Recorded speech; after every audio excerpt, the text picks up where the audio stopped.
wanted to ask you about Latin America. We had a period for about 10 years of enormous social progress in Latin America. All these socially minded governments, reduction of income inequality, the only part of the world where there are no nuclear weapons.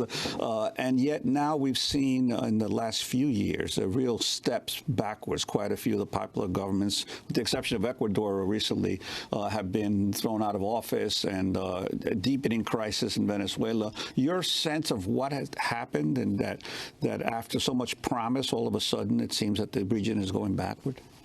Well, there were real achievements, but the left governments failed to use the opportunity available to them to try to create sustainable, viable economies.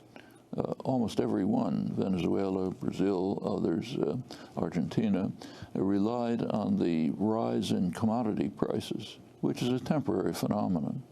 Commodity prices did rise, mainly because of the growth of China.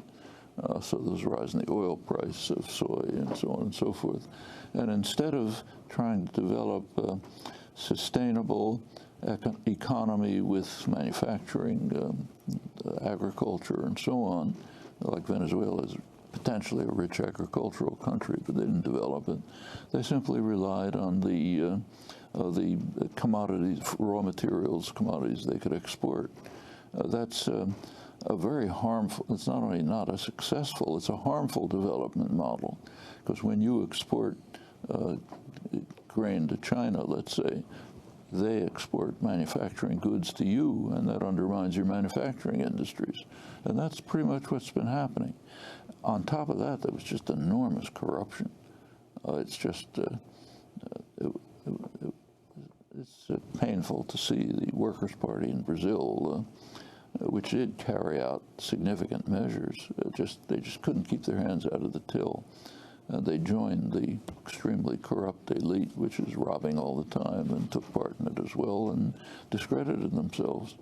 And there's a reaction.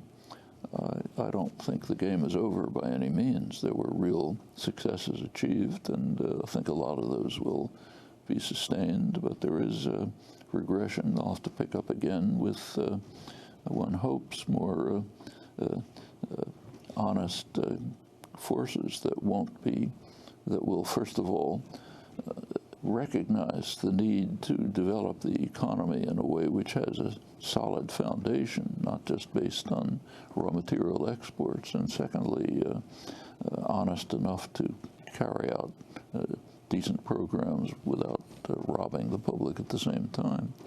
What about Venezuela? Venezuela is really a disastrous situation.